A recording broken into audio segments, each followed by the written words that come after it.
What's up, guys? My name is Lucky. This is Lucky Lad TV. I'm your host for this video, and this is going to be a really simple, not necessarily simple, it's going to be a really basic video about how to build a competitive Pokemon team. I am not an expert on this by any stretch of the imagination. However, I do think I have a lot of valuable insight as to the strategies of building a Pokemon team. I don't build the best teams, however, I do think I know a great deal about the tactics used to build the teams. So with that, I'm going to head on into the next slide, which is basically what I will be covering in this. Alright, you guys, so this is basically what I'm going to be covering in this video. So I'm going to be looking over some of the most common and least common things that you will run into. Keep in mind, all of this is based on Smogon 6v6 competitive battling.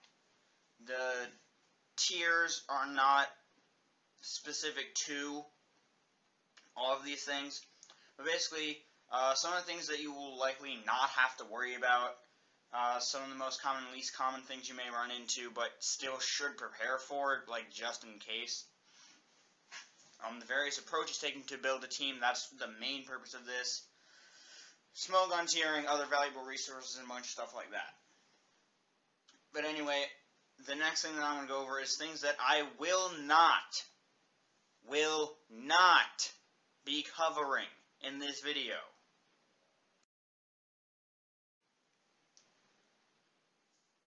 I will not be covering how to battle.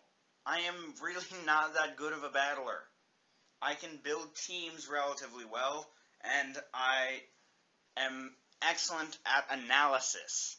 Again, this is not, in my opinion, well, the battling part is in my opinion. The analysis and team building is what I have been told by other people. My strongest skill is analysis. The other thing that I'm good at is team building. I am not a good battler. I'm just not. So I will not be covering how to battle. There will be, however, a lot of analysis, and this is obviously about how to build Pokemon teams. The other thing I will not be covering is forfeiting, which you do by pressing the run button, and disconnecting or DCing. I will not be covering these for two reasons. One, it is an extremely hot button issue. The other reason is that it has nothing to do with team building. It's all about the battle itself.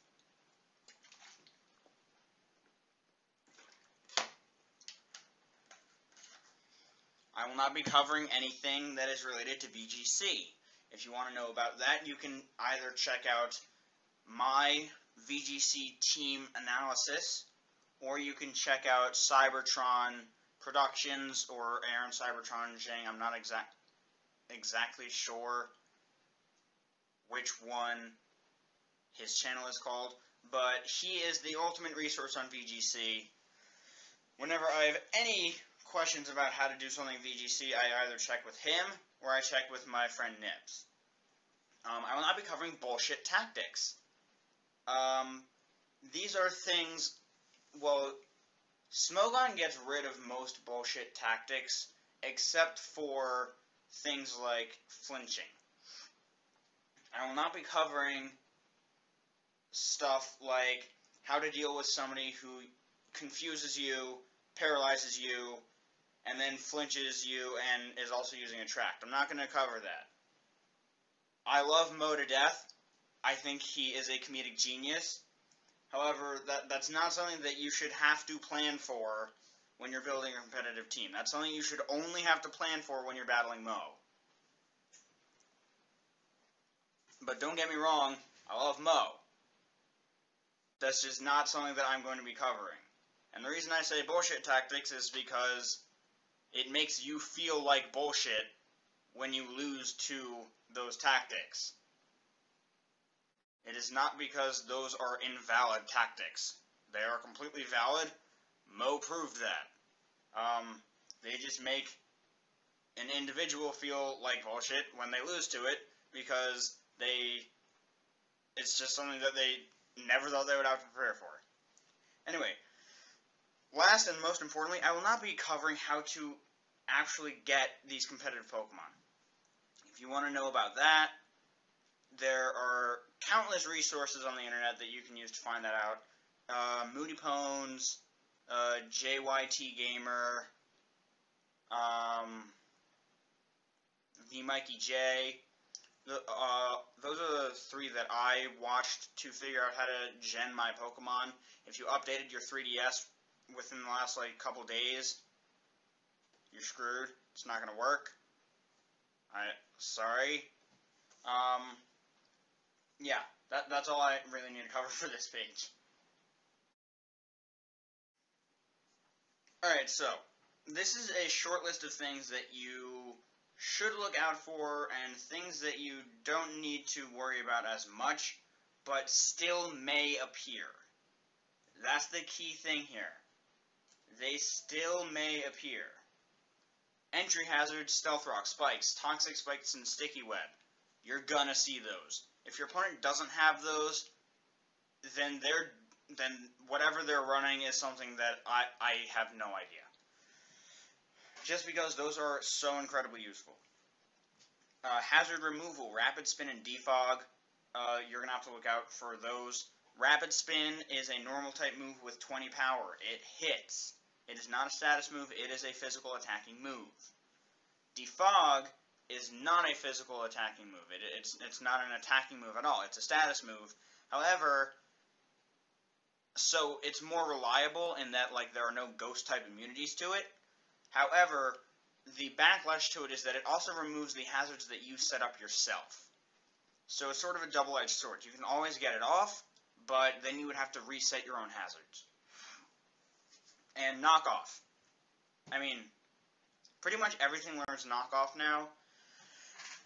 It is a fantastic move. I mean, there's not really anything that I can say about knockoff. I mean, if you're watching this, my guess is you know what knockoff is. And that's just something that you have to look out for. So something that resists dark, doesn't have an item, or has a Megastone, try and have one of those on your team, just because it'll make things easier for taking a knockoff, because otherwise a knockoff could wreck your team.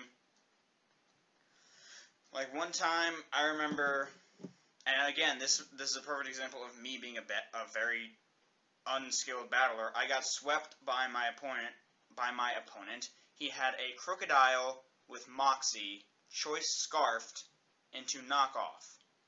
And it just killed everything on my team because it killed the first thing, and then it was at +1 with a Choice Scarf, and it killed the next thing, and so on and so forth. It was not a fun time. Things that you probably don't have to look out for, but you still may see, are things like Protect. You usually see that in conjunction with something like Wish. Multiple shared weaknesses and types. In things like VGC, it's not uncommon to see Pokemon with multiple weaknesses to the same typing. You usually don't see that in 6v6. And then Icy Wind Bulldoze and other low power spread moves. Or something like Low Sweep.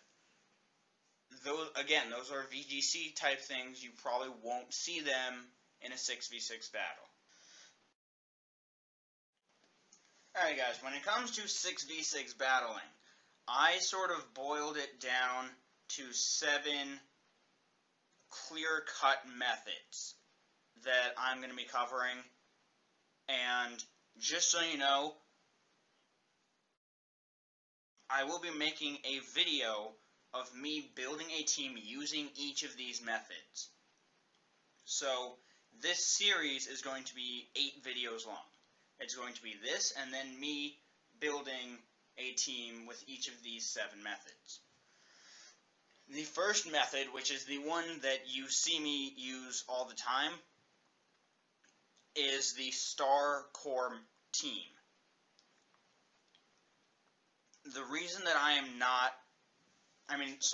The reason that I am still going to make a separate video about this is because the Pokemon that I usually make for Wonder Trade Wednesday, I then do a team building video about it. However, the Pokemon that I'm making for Wonder Trade Wednesday is gimmicky in a sense, meaning it's not usually ideally what I would like to run or what I would use. There are a couple exceptions, like the Poliwrath that I made. That actually is how I like to run my Poliwrath, because it can eat up hits and deliver power-up punches. However, the Golurk that you will have seen by now, because this video is going up the following week. The Golurk that you will have seen by now, I do not like running that Golurk. I like running my Jaeger Golurk with Iron Fist, as you heard in that video. But anyway, the Star Core team is how Shady Penguin builds his teams. He picks Pokemon that he wants to build his team around, and then he does that. I mean, I'm going to cover each of these in greater detail in the following slides. The theme or strategy team. This is when you have a specific theme or strategy that your team is following. That is things like Rain, Sun, Trick Room, something like that, where there's a very specific a very specific condition set that you want to be in order to succeed. The necessity team is something that, at least I believe I came up with it. I've never really heard people talk about it before. Basically, the way that it works is that you build your team to match the necessities of your tier or of 6v6 battling in general. For example, you would have a Pokemon with Stealth Rocks or some other entry hazard. You would have a Pokemon with Knockoff. You would have a Pokemon with Rapid Spin. Like, you make sure that you cover all your bases. That's the necessity team. The DefSpidef core team is... It's not that novel of an idea. I've kind of done something like this before. It's a little bit difficult in the lower tiers, but it can still be done. Basically, the way that it works is that you pick a Pokemon with super high defense, and you pick another Pokemon with super high special defense, and you turn that into a core, so that you know that you can take a hit. Again, I'm going into too much detail about this right now. I'll go into it later. You have your all-out offensive team. That one's self-explanatory. You have the bulky method team. That one is my... I'm not going to say my favorite. I think it's the coolest. The way that I kind of go through doing it. But, you know. And then there's the specific task team. This is sort of like the cheeky bullshit that you run into sometimes, like people setting up screens or baton passing. But anyway, again, something that I will get into later. So, first and foremost, the strategy that I want to cover is the one that you also will have seen on my channel before, which is the Star Core team, which is when you pick a star, such as Poliwrath, and you build a core around it. And basically the way that it works, you select one Pokemon you wish to be the star of your team. You then select a Pokemon that complements the star's weaknesses. Poliwrath is weak to Grass, Psychic, Flying, and Electric. So I needed a Steel type to help with that. I think I went with a Steelix, if I remember correctly, because it's not weak to the Electric. I mean, it's immune to the Electric also. That type of thing. Then you select a Pokemon that complements the first part of the core well. That is generally how it works. Then you select 3 more that work well with the first half of the team, basically just trying not to overlap weaknesses. There are some good things about this method. You get to use the Pokemon that you want to use. And you also match your weaknesses well, because the first Pokemon that you pick is usually a sweeper of some sort, so you are able to match the weaknesses of your sweeper well. The cons is that it doesn't necessarily use the best Pokemon in the tier. For example, Poliwrath is in PU. I had to go up to NU just in order to build a team around it, simply because there is not enough good stuff in PU that I could use that has the amount of resistances that I need. The other thing is that it doesn't necessarily cater to common strategies like some of the other team building techniques do. If you're building around your own Pokemon, you're going to be focusing on what that Pokemon needs, not what all of your Pokemon need. So, it's a good method. I personally think it is the best method to start with. And as you will see later, I also believe that UU is the best tier to start in, because I think it has enough variation, but it doesn't have a buttload of completely overpowered Pokemon. So, this, in my opinion, is the perfect starting point if you want to get into team building and or battling. The theme or strategy team is, it's something that everybody's aware of. Like, if you want to run a rain team or a sun team, sand, hail, trick room, I'm sure there are others that I'm forgetting. Basically, you pick a Pokemon to cause the weather. The reason I put that in quotations is because Trick Room is not technically a weather. And then you have Pokemon with moves or abilities that complement that weather. For example, if you're using a rain team, have Pokemon with Swift Swim or Rain Dish, Hydration, stuff like that, and give them some water type moves because that caters to the rain boost that it gets. And then use items and moves that cater to the weather. I put items down there twice. But I actually don't have an issue with that. Simply because the moves that you use need to work with the weather a lot. Thunder, if you're using rain. Solar Beam, if you're using the sun.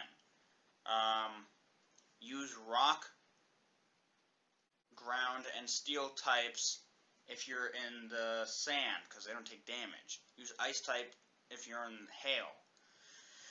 Rain and sun are the easiest to use. Sand and hail kind of only work with rock, ground, and steel types for sand and hail for ice types. It kind of really only works with them. And then Trick Room, which is, of course, speed inversion. The thing about Trick Room is that you still want to have priority on your team just in case. Pros, you create powerful combinations. You just do. Hurricane is the strongest flying type attack with no recoil, I believe.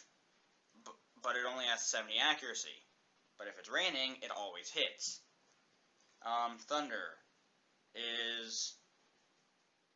Thunder's a really, really good move. It's got 110 power, and it always hits if it's raining. And if you're in the rain, there's probably going to be water types, which means you can hit them with a Thunder every time. So that's sort of like a double-edged sword there too. The pros of this also, it's difficult to be prepared for all the time. It's difficult to be prepared for a rain team or a sun team or any of those unless you have a Pokemon with Cloud 9 or some other weather removing ability all the time. And if you have that, that means you have a potentially wasted ability spot that you could be using on something much better. The cons, Trick Room has a time limit. There's no item that increases the duration of Trick Room. It's 5 turns, that's it. Which means that you have to spend 1 turn switching out, so you really only get 4 turns.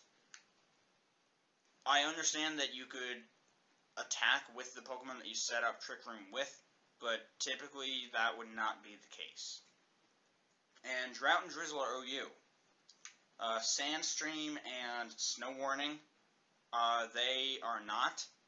They go in whatever tier you want them to.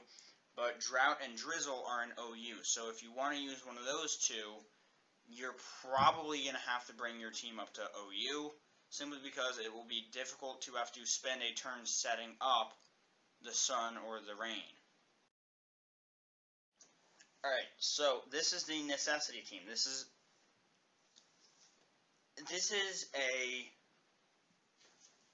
also an example of a good starting strategy, simply because it'll get you familiar with whatever tier you're in.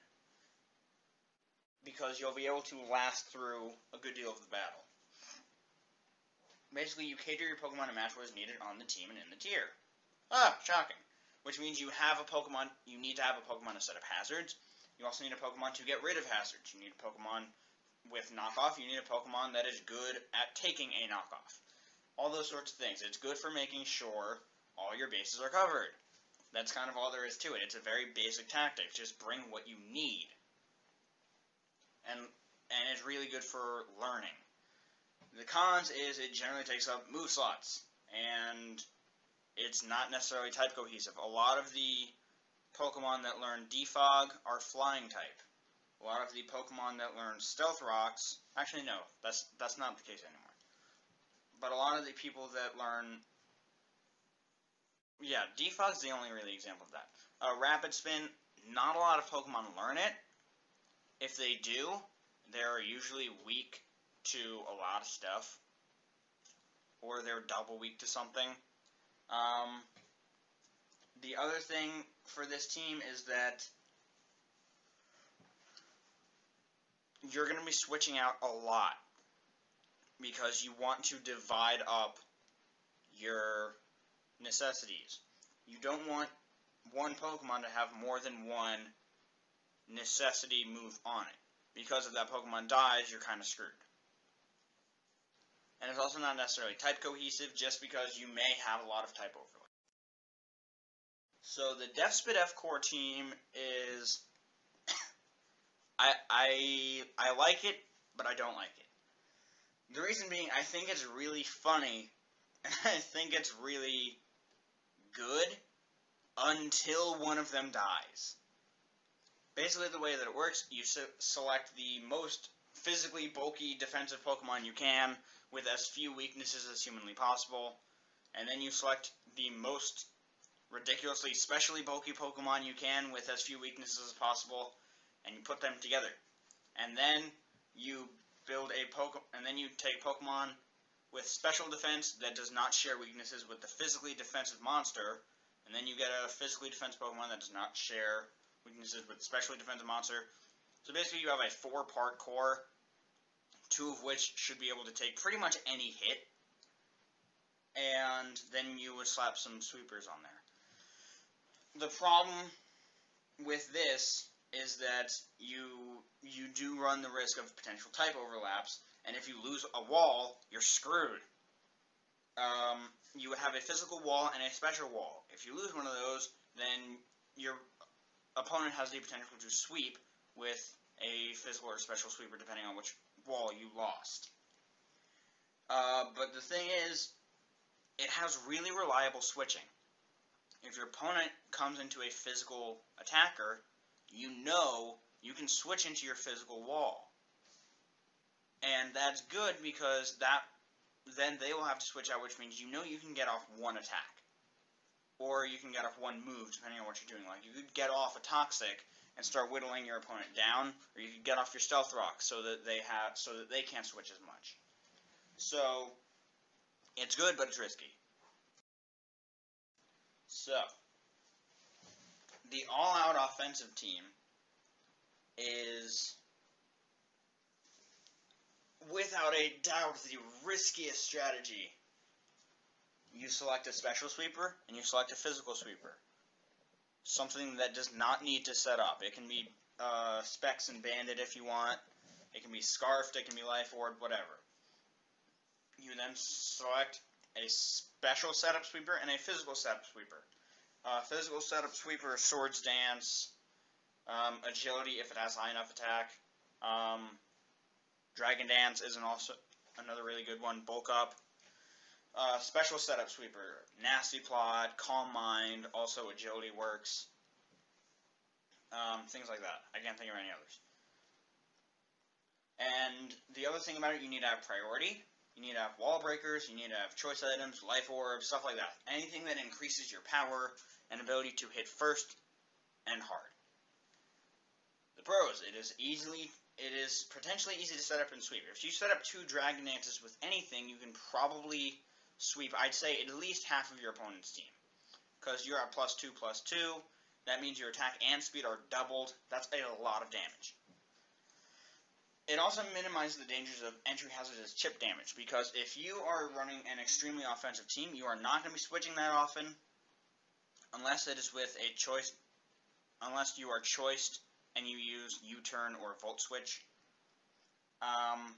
It does have a problem with bulky teams. If your opponent's team is really bulky, then you may have trouble breaking down those walls. The other thing is that it's not, like I said, it's not a reliable strategy and it has no bulk. So if you get caught in something, you're kind of screwed. The bulky method team. I like this team. It is one of my favorite strategies for building a team. It is not a defensive stall team. It is not a toxic protect, 3 sets of spikes, 2 sets of toxic spikes, and stealth rocks and sticky web. It is not set up all the possible hazards that you can to kick the crap out of your opponent and roar them out and whirlwind them out and all that crap. That's not what this team is about. This team is about having bulky Pokemon, not super duper fat Pokemon, just bulky Pokemon so that you know they can take a hit, who have as few weaknesses and as few overlapping weaknesses as possible. You use a lot of switching. You're not really focused on sweeping. You're more focused on chipping away at your opponent and taking them down maybe 1, maybe 2 at a time. Like you would hit your opponent's Talonflame comes in, it loses half its health, you take that down, it brings in something that you're weak against, you switch out. Like, you're not staying in there and risking anything. This team's all about making the best plays, the smartest plays. It's about playing defensively without stalling. It's really hard to explain, but it's very consistent in terms of reliability, just in the way that you build the team. However, it has an issue with sweeping, and it relies on being able to make safe switches, so if your opponent sets up a butt-ton of hazards, you're kind of screwed. However, if you can get around that, it won't be as much of an issue. But like I said, this is definitely my favorite method. I don't know if it's the best, but it's definitely my favorite, because you really are able to work around all your weaknesses, and it takes a lot of strategy, which is why I like it. The reason that I like this strategy so much is because it requires a lot of analysis, which I enjoy doing. Alright guys, this is the last of the 7 team building exercises that I generally use.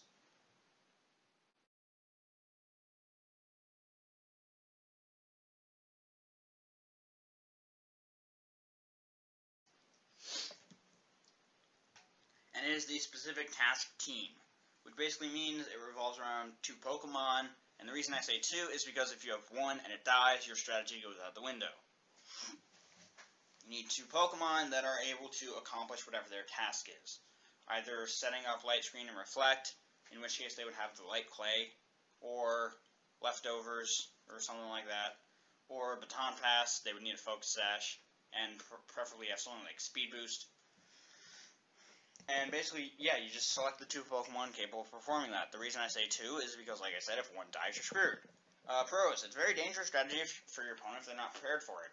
If you set up screens and you have Light Clay, that means you have 7 turns where you take half damage from every attack. Unless they have Brick Break, you could probably set up like 4 Dragon Dances or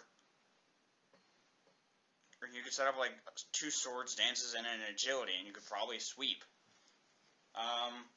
If it's a Baton Pass, if they don't have Roar or Agility, if they don't have Roar or Whirlwind or something like that, you'll probably sweep, just because it's really hard to get past it. if they had a crit on you, and like if you baton pass 3 cosmic powers, you'll be at +3/+3 defense, special defense. But if they crit you, it doesn't take those into account. Stalls can also beat this tactic. If they toxic, protect, stall you, there's not really much you can do about it. So the last thing that I want to cover, now that I have explained all of my team building strategies, is Smogon tiering itself. And the reason that I bother to cover this is because I think it is very useful to know. And the other reason is because I think there are certain aspects of it that are important. OU is the highest tier, aside from Ubers.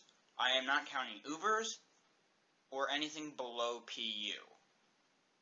PU and below. OU is overused. It's a good place to start. It is commonly used for competitive battling, and it's the highest tier in that realm. UU is underused. It's the middle of the road tier, and it's the best place to start in my opinion, because you have access to all the different strategies, but you do not have a bunch of OP, completely overpowered Pokemon that you have to deal with. RU is rarely used. It is closer to the lower end of the spectrum. It's not all the way at the bottom. It's an okay place to start, but it doesn't have the same diversity and variety that OU and UU does. Like, you won't see as many strategies. And then there's NU. NU is never used. It is the lowest tier that is commonly used for competitive battling, and in my opinion, it is the worst place to start. Simply because there are not that many strategies used in NU in comparison to all the other tiers, and it's for a very fair reason. There are a lot less Pokemon. You don't have anything available to you that is above NU. So it's kind of, that's something you should only do if you're going to be sticking with NU. If you want to battle in NU and stay in NU, go for it. But if you want to start in NU and try and work your way up, probably not the best idea. It would probably make more sense to just start at the top and get your practice in there. Okay, so the last thing that I really need to cover here is the valuable resources that you can use. Of course, Smogon University is where you can find all of the official updated stuff on the tiering. Pokemon Showdown is a battle simulator and team building simulator. It's what I use. I like it a lot. It's very useful. Go use it. Team Magma Team Builder is something that Aaron Cybertron Zhang, I learned about it from him. It is something that calculates all of the weaknesses, resistances, immunities that your team has, and it also does it for the attacks that your team has, so it tells you what you're missing, which is really good, because it's hard to memorize 18 types and remember what you may be missing off the top of your head. And then, of course, other YouTubers. I cannot stress this enough. I am new at this. I am an extremely small channel. I think I have 6 subscribers at this point. There are way better resources that you can get access to. Don't skip out on that opportunity. Like I said, Shady Penguin, if you want to know the Star Core team. Aaron Zhang, if you want to know anything about VGC. Nips, also great for VGC. I don't think Nips would argue that Cybertron is the king, though. I really don't think he would. So yeah. But with that, I am all done preaching. Thank you so very much for watching. If you actually made it this far, I have no idea how long this video is because I'm making it in PowerPoint, and I don't really know how that works. But if you made it this far, thank you so very much for watching. Make sure to leave a like. Subscribe to the channel if you can. It is so very much greatly appreciated. And last but not least, best of luck to you out there. I'll see y'all soon. Later.